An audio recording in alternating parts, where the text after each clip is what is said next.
These days, one viral video can spark an influencer's career, sometimes without them even realizing it right away. Whether you've built your community recently or you've been creating content for years, it's important to understand that at the end of the day, you're running a business. Today, we're diving into everything you could want to know from a legal perspective about the right way to set up your business, and I've got a special guest to help us conquer this topic. If you're new here, I'm a fashion and beauty micro-influencer based in New York City, and I use this channel to help you create great content, grow your digital brand, and earn sustainable income from content creation. So if any of that interests you, please consider subscribing. Setting up your business is something a lot of creators put off doing, myself included, by the way. But the sooner you get it done, the sooner you'll be legally protected and set up for success. We'll talk much more about why it's important to register your business in today's conversation, but first, let me introduce the expert who I've brought on to today's video. Veronica Ramirez is the founder of Curator Counsel. It's a firm dedicated to providing effective legal representation to content creators. Before launching her own firm, Veronica worked as a commercial litigator. And in 2021, she decided to launch her own firm that blends her interest in influencer marketing and law to advocate for content creators. I have actually personally hired Veronica for several legal components of my business, and my favorite thing about her is that she breaks everything down into terms that are really easy to understand, even if you are not a legal expert. With that, let's go ahead and roll my Q&A with Veronica.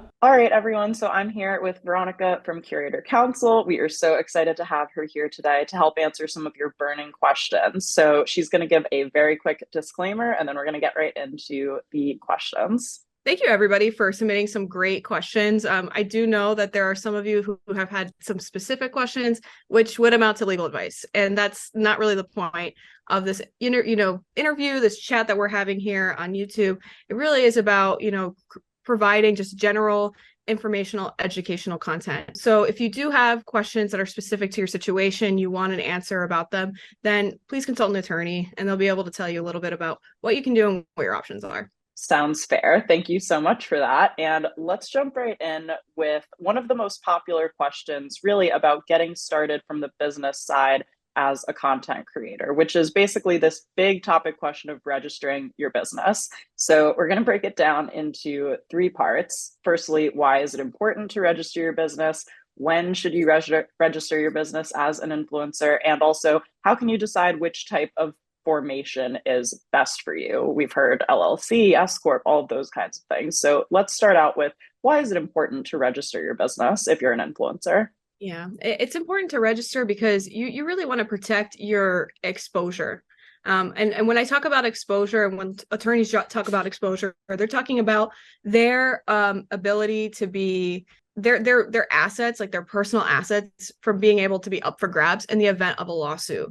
Attorneys have to think in terms of like worst case scenario. So we're always thinking about what could happen if you don't have something like a registered company in your name, right? And without it, pretty much if you have a dispute, if you're a creator, let's say, and you have a dispute between a brand and yourself, and you don't have a registered company, that means that the brand potentially, depending on what your contract says, could recover not just what's in your business bank account that you may have created separately, but also whatever else is in your name. That could mean your house. That could mean your, your offshore account in the Cayman Islands, if you have one, I don't know. But it could encompass a lot of personal things that you don't want your business clients to have up for grabs. So what a business formation does, right, is that it creates that legal barrier between your personal assets and your business assets. So in the event that there is a business dispute, then all that's up for grabs is really your business assets, not your business plus your personal assets. Yeah, and I think that's an important distinction for people to keep in mind. And so then, when do you form your business? Is it from the first dollar that you make? Is there a benefit to even doing it before then? What's your take on that? I think that in an ideal world, of course, the sooner the better. But practically speaking, that's not in or within everybody's budget to do that, because forming a business costs money. You have to pay for state filing fees and other things that are kind of like part of the formation process. If you get an attorney involved, then you have to think about, okay, what is the cost for getting them looped in and making sure that all of my documents are, in a row, and things like your bylaws. Like, there's just a lot that can rack up pretty quickly. So Ideally, you'd want to start from the beginning because you want to create that barrier from the jump, right? But I think that as soon as you start seeing a more consistent stream of income coming your way, I think it's beneficial to really consider that, only because it's going to just become bigger. It's going to become better. And you don't want to create more of that exposure with more deals that you're taking, especially when they become higher in value. We talk a lot on my channel about having the initial setup right from the get-go so that as you grow and scale and get busier later on, you don't have to go back and worry about all of those things from square one. So I definitely would agree with you on that. I personally feel like I waited too long to set up my business, so I highly encourage anyone to take Veronica's advice and not do what I did. And speaking of that, so when it comes to the type of business that you want to form, LLCs, S-corps, all of these different things, how can you figure out which type of business is best for you? I think for the most part, you have to think about how complex your business is, right? And I say that because if you have, let's say, like officers, board of directors, like you have a whole like team that you think will kind of be dividing the labor amongst yourselves about how it is that you're going to be handling big picture business decisions versus day-to-day business decisions, then it might make sense to be a corporation, right? The thing about corporations is that they're, again, more complex, right? So there's a lot more paperwork. You have to make sure that you are having meetings, minutes, reporting, every so often to your state, depending on what the laws are and stuff. So there's a little more to it, right? So if you're not really at that stage or at that phase with your company, then a corporation's not for you. The more simplistic, the more, I think, straightforward, company formation that gives you what you need as a creator, for the most part, is an LLC, a limited liability company. The formation requirements aren't as complex. The way that your business is structured can be just you, or it could be a team of you if you have other team members, and they are going to be all like responsible and sharing some of the profits, etc. That tends to be the default for a lot of creators, is to go with a limited liability company because of how simple it is, as well as like the reporting requirements and stuff like that typically aren't as demanding. In New York, there's a couple of, steps that are unique to the state about formation, like publication and stuff like that. But aside from that, once it's formed and once you're up and running, it's pretty easy to kind of maintain your limited liability company status with the reporting requirements. That's awesome. And actually, as a quick follow-up to that, say you start out as like a single member LLC and then you do start hiring on, you're not stuck in an LLC, right? You can change and modify your business over time.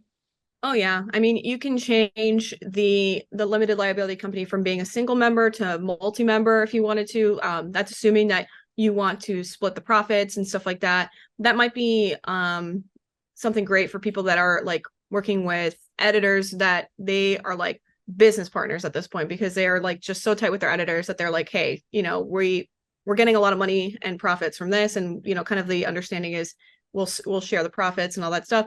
Why don't you just come on to the team and be a member? You could do that. You could basically do that with just modifying your LLC and stuff like that.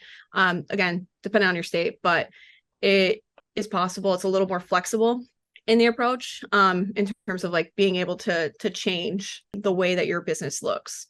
That's great. So thank you for sharing that too. And then when it comes to your kind of day-to-day operations as a business, so we could even use like my business as an example for this. I kind of have the blogging content creation side of my business, but I also do things like consulting. So where does the DBA, or doing business as, kind of fit into this whole formation structure so people can have an understanding if they kind of offer multiple services in their business? Yeah, so DBAs can serve as a couple of things, right? It could be the place where you start, right? Because what that means is that maybe you're not operating as Austen Tosone, right? You are operating as Austen Tosone, Keep Calm and Chiffon, doing business as Keep Calm and Chiffon, right? That's your blog. So you could use the DBA as kind of like, this is one business. This is one area of my business. And then Austen Tosone, DBA, AT Consulting, right? Mm-hmm. That could be a separate DBA. And what that does, from a legal standpoint, it doesn't really create a barrier right, in your businesses, right? Like from a legal standpoint, the LLC would be the place where a company who has a problem with either your consulting firm or your blog, they would just go to the LLC and say, give us our money. And that could come from either of those accounts because they're all operating under that LLC umbrella, right? What the DBA does, though, is that it does give you a way to create separate business bank accounts for those different companies, right? Because you have to file something with your, I think, your county, and that would kind of give you a way to get an EIN for that DBA, and then also get that business bank account for that separate DBA. But at the end of the day, if you're talking about, okay, but who's going to be responsible, right, for, you know, whatever problem that may arise in my business, it's going to be the LLC. So it doesn't really matter whose face, you know, is in front of it. That makes total sense. And so it's nice to have whatever your formation is as that kind of umbrella, as you mentioned, but then to know that you can denote, okay, these funds are part of my blog bank account, or these are kind of my consulting profits, to even have that financial distinction. I'm sure that'll be helpful for a lot of people, especially during tax season. And speaking of the financial side of, you know, setting up your business from a legal standpoint, we touched on it a little earlier in our conversation, but cost of doing these things. If someone is, let's just say they're a content creator, they primarily, you know, work for themselves, it's kind of like a one-person team just to start out with, what kind of money should someone be setting aside for business formation? Or even without a dollar amount, what are some of the specific things that someone would want to do to list off to actually form their business? Can you speak just a little bit towards that too? Yeah. So in terms of budget, it's going to depend because each state has like their own set of like filing requirements and filing fees and stuff like that. So that kind of dictates, you know, the budget a lot of the time, because everything else in terms of like filling out forms and stuff like that are fairly straightforward. In my experience, you know, I've seen, you know, people can work with me and help with the, you know, LLC formation process, but there are also companies that's basically all they do, is that they help form LLCs all the time. And I would say like somewhere around like 1,500 to start, right? Because again, that's going to fluctuate based on like where you are. I'll give you an example. So in New York, right, because that's where I'm licensed to practice, there's this publication requirement, right? And that publication requirement means that you have to basically have this ad in a local newspaper and then like a county newspaper for like 6 weeks straight, saying that my LLC is formed, my LLC exists, right? That's the gist of it. I'm not saying that that's literally the language. Okay. But for 6 weeks you're doing that. But think about the publications that are available in upstate New York versus downstate New York. The costs of doing those things are going to be so different. And they are, like, I can tell you from experience, they are. So because of that, it's like you kind of have to account for those things, right? So in those cases, that's why it's really important to help, you know, get the help from people who do this, because then they'll be able to put you in the right spot, and then you're not, you know, trying to save some money going upstate, even though you're formed downstate. Like that's not going to work. So that's why it's super helpful to have that. But I would say somewhere around 1,500 to start, and then kind of see, you know, what's the market for sure. And sort of as a follow-up to that too, is that why sometimes people form businesses in states that they don't live in, or to try to get around some of these, you know, potential financial obstacles? Especially, I mean, a state like New York is probably one of the more expensive states to own and run a business in. Yeah, there is a little bit of that going on, because the barrier to entry for forming an LLC can be pretty expensive for new business owners. So they'll go out of state, hoping that will kind of like help. But the problem with that, and that's assuming that, you know, you're not doing business in that state, is that you're paying double taxes. So like, does it really make sense to do that, right? And that's dependent on like where you're forming and out of state and all that stuff. But it's like it just, from our point of view generally, and I say this like a royal we with attorneys, is that we're kind of like, just form it where you live. Like, just make your life simpler. Unless you're like a very complex, sophisticated business where maybe that makes sense, and a tax attorney told you that makes sense. It doesn't really make sense otherwise to go and deviate from that. I'm glad you brought that up. I know. Yeah. I'm glad you brought that up because I think that sometimes we think we're doing something in the short term to save money, but it can end up costing more down the road. And this is why, again, for any of your specific situations, for any of you who are watching, like definitely consulting someone separately is a good way to go about it. But it is Mhm. interesting how much it can vary between states. I found the setup process very straightforward for where I live, but I know that it can seem a little bit intimidating from time to time, especially with so many different terms and kind of documents and filings and all of that Mhm. stuff. But once you get it set Yeah. up, I have to say it is a really good feeling to just know that you're protected and that you're situated and that you're good to Hmm. go. Yeah, it really is. And I'm with you.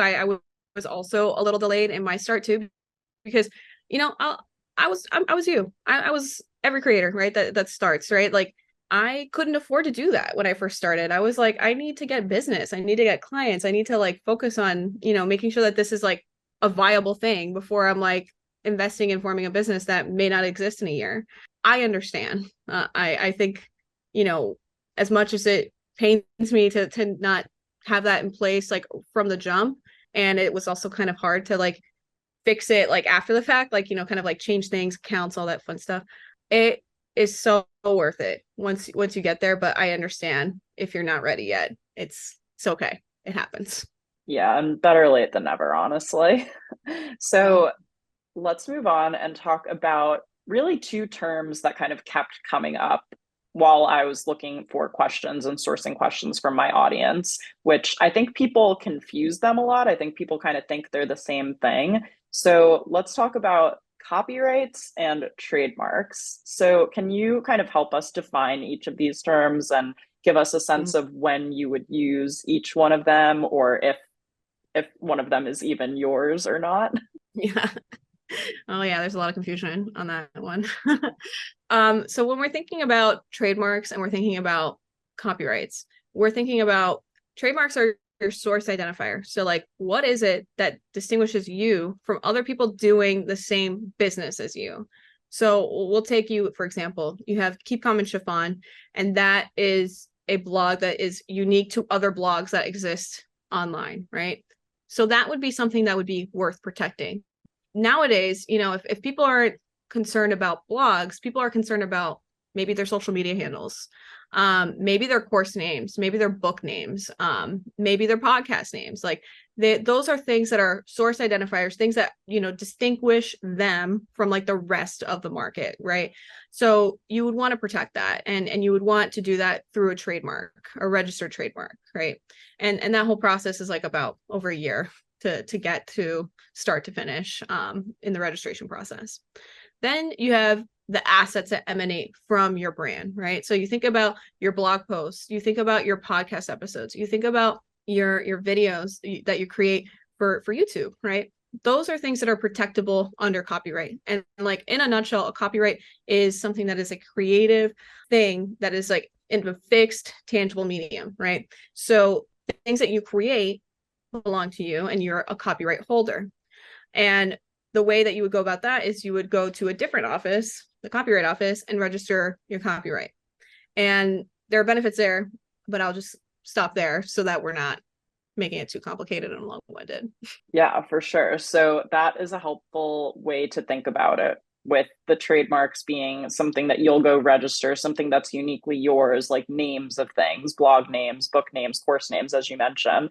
And then the copyrights are more fixated on the actual content themselves. So if someone goes and copies and pastes your blog post, they're in violation of, your copyright on that content, essentially. So I appreciate, you making those distinctions. And then I know you mentioned the trademark process can take over a year for filings too. Is it the same kind of thing on copyright, or what does that potentially look like? No, generally the copyright office is a little faster. And I wish I knew why, but it is what it is. So the copyright office usually takes about like a month and a half, 2 months max to evaluate your application and register it or deny it or whatever. What's great about having a copyright, registration though, is that you do get additional benefits that you don't normally get just having a copyright without that, like statutory damages, attorney's fees, if there is some sort of dispute around copyright infringement. So a lot of people don't utilize it as much as they should, but if you have something that you would hate for somebody to steal and profit off of, I highly recommend that be something that they consider. And as one more follow-up to that as well, when it comes to copyrights, do you go out and copyright like every single thing you've ever made? Like, would I go out and copyright 500 blog posts that I've ever published? Or when you're going to register for that, how do you pick and choose what content to do that for? Yeah.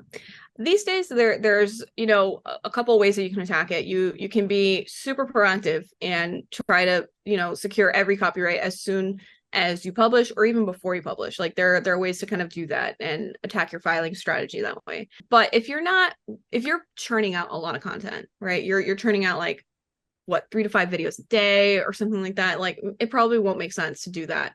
So I think that when I'm talking to clients that maybe are dealing with copyright infringement a little bit more than others, it's important then to really do a little bit of that gut feeling, that little bit of like a gut check about like, hey, I think this is going to do very well, and I can see this, you know, kind of going far, like maybe it's going viral, maybe there's a lot of reposts and stuff like that. Secure it, because then the second that brand takes it without your permission, doesn't pay you and all that stuff, you have a registration and you'll be able to say, pay me. You know, it's a lot easier to convince the other side to be like, oh, okay, yeah, because that would be a lot of money to go to court and fight about. Okay, that is super helpful to know. So thanks for breaking that down. Well, thank you all so much for submitting such great questions about starting your influencer business. And thank you, Veronica, for sitting down and sharing your expertise with us. If people want to follow along with you or connect with you further, where can they find you? Well, they can find me here and on basically any social media platform with the handle @curator_counsel. I also have a website, curatorcounsel.com. And yeah, find me in the DMs. Fantastic. Thank you so much.